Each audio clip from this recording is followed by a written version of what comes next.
በዚህ ዓለም የሚኖር ነገር ሁሉ ጸንቶ የሚኖረው በሰባት ዕለታት በሚሰራ ሥራ ነው ማለት ነው። ምሰሶው ሲፈርስ ወይም ምሰሶ ቢነቀል ቤቱ እንደሚናድ ሁሉ የሰው ልጅ ሕይወቱ የሚናደው ወይም የሚፈርሰው በሰባቱ ቀናት በሚሰራቸው ሥራዎች ናቸው። 7 ቀን የምንሰራው ሥራ ወይ ሕይወታችንን ያፈርሳል ወይ ሕይወታችንን ይሰራል።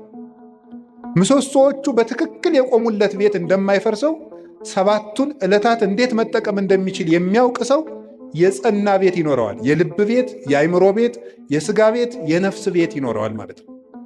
ስለዚህ ዕለታትን ከመጠቀም እንኳን እኛ እግዚአብሔር ራሱ ቀን ተጠቅሞ ነው ሥራ የሠራ።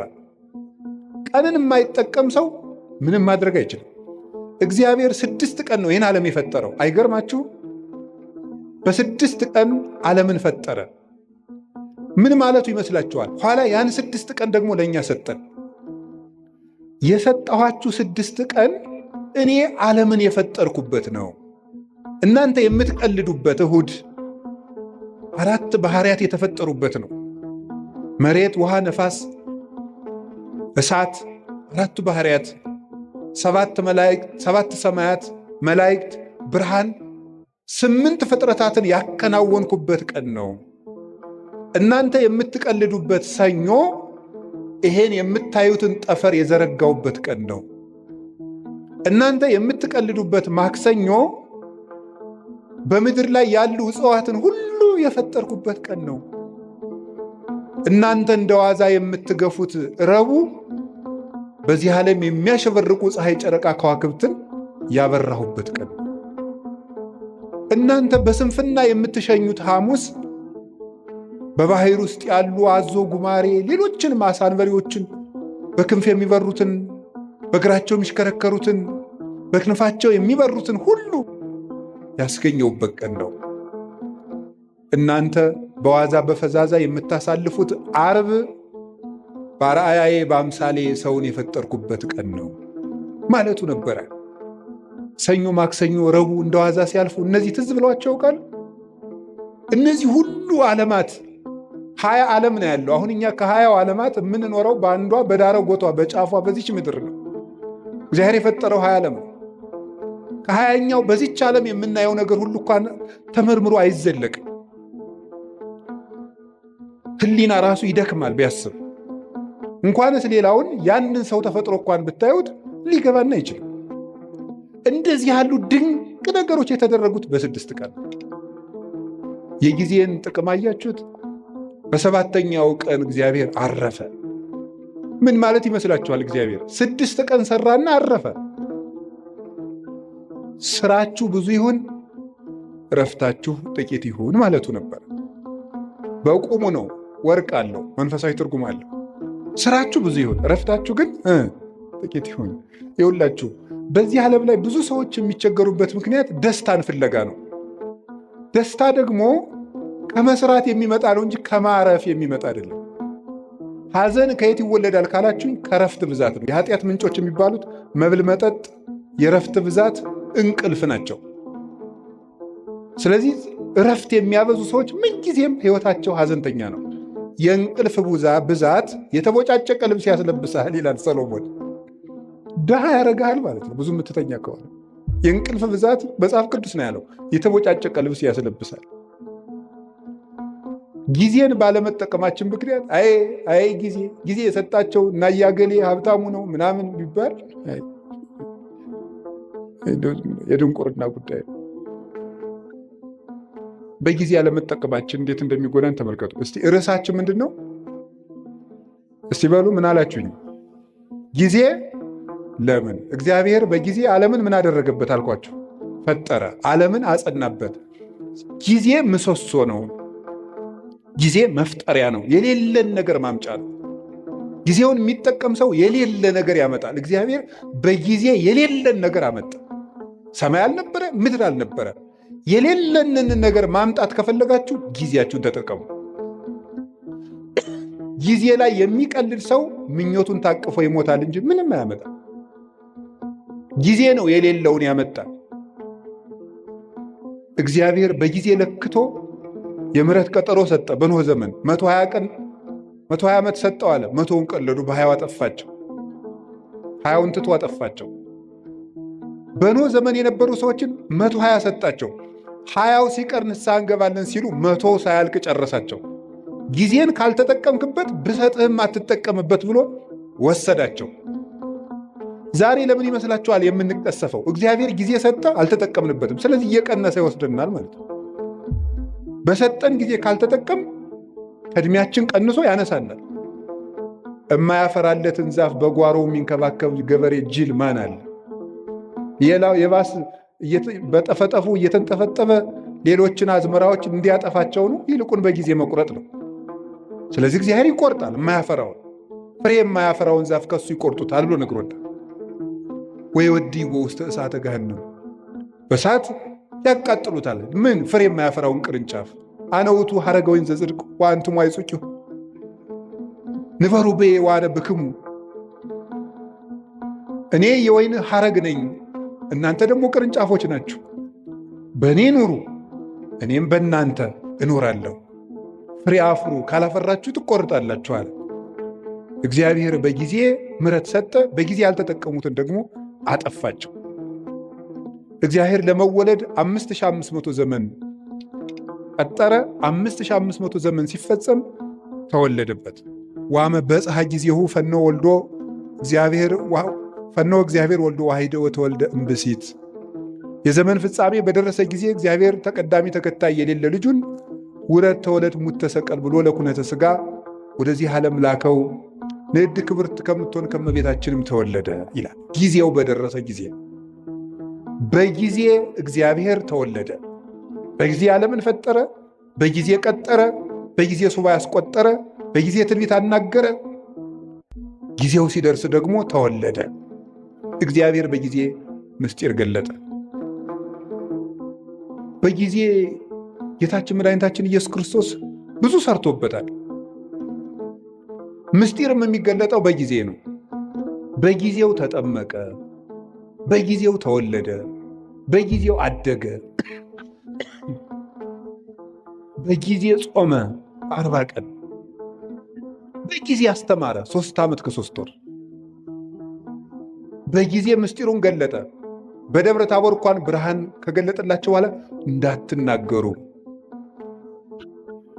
እስከ ዓመ ይትፌጸም በጊዜው፣ ጊዜው እስኪደርስ ድረስ በትንሣኤ ልቡናችሁ ቀንቶላችሁ ምስጢር ተከናውኖላችሁ በሀብተ መንፈስ ቅዱስ ተሰርታችሁ እስክትናገሩት ድረስ ቆዩ አላቸው። በጊዜ የሚነገር አለ፣ በጊዜ የማይነገር አለ። ወቤ ብዙ ነገር ዛነ ነግረክሙ፣ የምነግራችሁ ብዙ ነገር ነበረኝ። ወባይቱ የትክሉ ይእዜ ጸዊሮቶ፣ ነገር ግን ዛሬ ልትሸከሙት አትችሉ፣ በጊዜው ነግራችኋለሁ አለ። በጊዜ የሚነገር አለ። በነገራችሁ ላይ ጥበበኛ ሰው ማለት የት መናገር እንዳለበት የሚያውቅ፣ መቼ መናገር እንዳለበት የሚያውቅ፣ በማይናገርበት ጊዜ ዝም የሚል፣ በሚናገርበት ጊዜ ደግሞ ዝም የማይል፣ ጊዜ ቦታ አይቶ የሚናገር ሰው ነው ጠቢብ የሚባለው። ሁሉም በጊዜው የሚናገር። ጌታችን ኢየሱስ ክርስቶስ በጊዜው ተሰቀለ፣ በጊዜው ተያዘ፣ በጊዜው ሞተ፣ በጊዜው ተነሳ፣ በጊዜው አረገ፣ በጊዜው ሀብተ መንፈስ ቅዱስን ላከላቸው 10 ቀን ጠብቆ። ያለ ጊዜ ጸጋም አይሰጥም። እንዲህ አሁን ልጁን እንዲያው ልጅ የሌላቸውን እናት አባት 9 ወር ከ9 ወር አስቀድሞ እንዲያው በ3 ወሩ ከብት ጠባቂ ስለሌለን ልጁ ቶሎ እንዲደርስ ይወለድ ቢሉ ይወለዳል? አይወለድም። በጊዜው ነው የሚወለደው። ለመውለድም ጊዜ አለው። ጸጋም በጊዜው ነው የሚሰጠው። ጥያቄም በጊዜው ነው የሚመለሰው። ጊዜ አለው። አሁን ፈልጌያለሁ ቢባል አይሆንም፣ በጊዜው ይሆናል። መቆየት ያለብንን መቆየት። እግዚአብሔር በጊዜው ሁሉን ሰራ። እንግዲህ ደግሞ በጊዜው ይመጣል። ያ ጊዜ መቼ እንደሆነ ደግሞ አታውቁም ብሎናል። ትግሁ እንከ እስመ የተአምሩ ጊዜ ይመጽእ እግዚእክሙ፣ ጌታቸው የሚመጣበትን ጊዜ አታውቁምና ተግታችሁ ጠብቁ። ሶበሰ አይመረ በአለቤት ጊዜ ይመጽእ ሰራቂ እምተጋ ዋህለው፣ ባለቤት ሌባ የሚመጣበትን ጊዜ ቢያውቅ ኑሮ በዚያች ሰዓት ይተጋ ነበር። ግን ሌባው መቼ እንደሚመጣ ስለማያውቅ ሌሊቱን ሙሉ መትጋት አለበት። እናንተም ጌታችሁ የሚመጣበትን ሰዓት ብታውቁት በዚያች ሰዓት ብቻ ትተጉ ነበር። ግን ጌታችሁ በ10 ዓመታችሁ ይምጣ፣ በ20 ዓመታችሁ፣ በ30 ዓመታችሁ ይምጣ፣ በ50 ዓመታችሁ፣ ስትጀምሩ ይምጣ፣ ስትጨርሱ አታውቁትም። ስታገቡ ይምጣ፣ ስትሸመግሉ ይምጣ፣ ሳታገቡ ይምጣ፣ ስታገቡ ይምጣ፣ አታውቁትም። በድህነታችሁ ጊዜ ይምጣ፣ በሀብታችሁ ጊዜ ይምጣ፣ ስትሾሙ ይምጣ፣ ስትሻሩ ይምጣ፣ የምታውቁት ነገር የለም። በሰጣችሁ ጊዜ ተዘጋጅታችሁ ኑሩ ብሎ ሰጥቶናል። ጊዜ እንዲህ ያለ ሀብት ነው። የእግዚአብሔር ቤተሰቦች በጊዜ እንጠቀምበት። ጊዜን አባቶቻችን ብዙ ሰርተውበታል። ቅዱስ ቂርቆስ ያን ሁሉ ሰማዕትነት ሲፈጽም የስንት ዓመት ልጅ ነበር? የ3 ዓመት ልጅ ነው። ድንግል ማርያም የአምላክ እናት ስትሆን የስንት ዓመት ልጅ ነበረች? የ15 ዓመት ልጅ ነበረች። እንግዲህ እዚህ ውስጥ 50ም አለ 60ም አለ። እንደገና ደግሞ ወጣት ነኝ እያላችሁ የምትቀልዱ ሁሉ ገና ልጅ አይደለው እንዴ የምትሉ ለተንኮል ሲሆን ልጅ ነኝ አትሉ። ቁረቡ ሲሏችሁ ልጅ ነኝ ትላላችሁ። ኃጢአት ሲሆን ልጅ ነኝ አትሉ ትላላችሁ። አረ ይሄ ልጅ ነኝ ገና ቆይ ይሄን አትስጡኝ ትላላችሁ አትሉ። ግጥም አድርጎ ለመብላት ልጅ ነኝ የሚላል አለ እንዴ? አይጣላ ድረስ አይደለም አሁን ማለት ተገኝቶ ነው። እንዲሁም ትንንሹ ነው ብዙ የሚበላ። ለማመንዘር ልጅ ነኝ የሚላለ የለም። ትንሹም ትልቁም ለጽድቅ ሲሆን ልጅ ነኝ አትበል ብሏል። ሕፃን ነኝ ኢትበል እስመ ንዑስ አነ፣ እኔ ልጅ ነኝ አትበል ብሏል። ትንቢተ ኤርምያስ ምዕራፍ 1 ቁጥር 8 ላይ ለበጎ ነገር ልጅ ነኝ አትበል። ስለዚህ የእግዚአብሔር ቤተሰቦች ቅዱስ ጊዮርጊስ 4 ጊዜ ሙቶ ሲነሳ ያ ሁሉ ሰማዕትነት ሲፈጽም ጠቅላላ ዕድሜው 27 ዓመት። በጊዜ አባቶቻችን ተጠቀሙበት።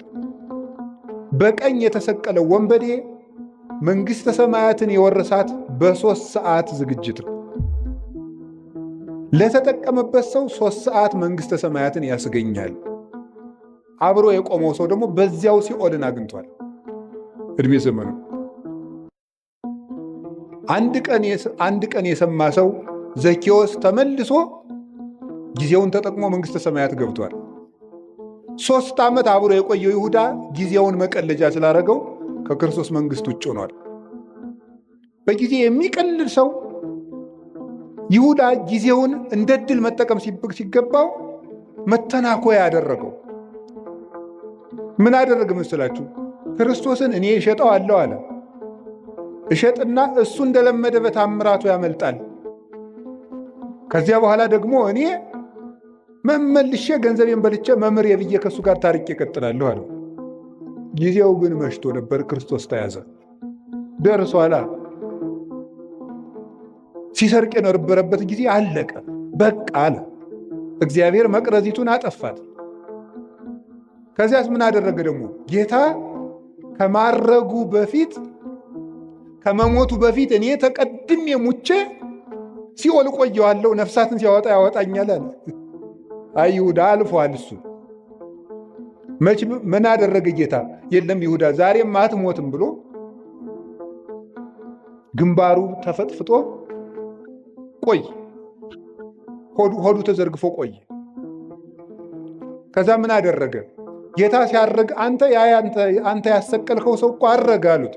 እኔን ሳያወጣኝ ብሎ ደንግጦ እወጣለሁ ሲል ከመቃኑ ላይ ከደጃፍ ወይም ከበሩ ላይ ግንባሩ ተፈጥፍጦ ሞተ ይላል። ምን አድርጎ ስትሉኝ? በጊዜ ቀልዶ። የእግዚአብሔር የምሕረት ጊዜው አብቅቶ በቃይ ብሎ እግዚአብሔር ታገሰው። 3 ዓመት ቻለው። አብሮት እየዋለ ሙዳየ ምጽዋቱን እየሰረቀ ማእምረ ኅቡዓት ክርስቶስ አብሮት እያለ እየሰረቀ የሚያውቀውን ጌታ እንዳላዋቂ መጥቶ አብሮት በሀከረቢ መምህር ደህና ዋልክ እያለ የልቡን በልቡ እያደረገ 3 ዓመት ቻለው። በቃኝ አለ እግዚአብሔር። ቸርነትን ላልተጠቀመበት መዓት ይታዘዝለታል። እግዚአብሔር ጊዜ የሚሰጠው ለቸርነት ነው። የተአምርኑ ከመሳይሉ ለእግዚአብሔር ኪያከ ያገርህ ሀበ ንስሐ የእግዚአብሔር ቸርነቱ አንተን ወደ ንስሐ እንዲመራህ አታውቅምን? ይላል ቅዱስ ጳውሎስ ሮሜ ምዕራፍ 2 ላይ ሲናገር። የእግዚአብሔር ቸርነት እኮ የምሕረት ዕድል ነው፣ መጥፊያ አልነበረም። ሲራክም ይተወስክ ኃጢአተ በዲበ ኃጢአት እንዘ ትብል መሐሪ ውእቱ እግዚአብሔር። እግዚአብሔር ይቅር ባይ ነው፣ እግዚአብሔር ቸር ነው፣ እግዚአብሔር መሐሪ ነው እያልክ በኃጢአት ላይ ኃጢአትን አትጨምር ይላል።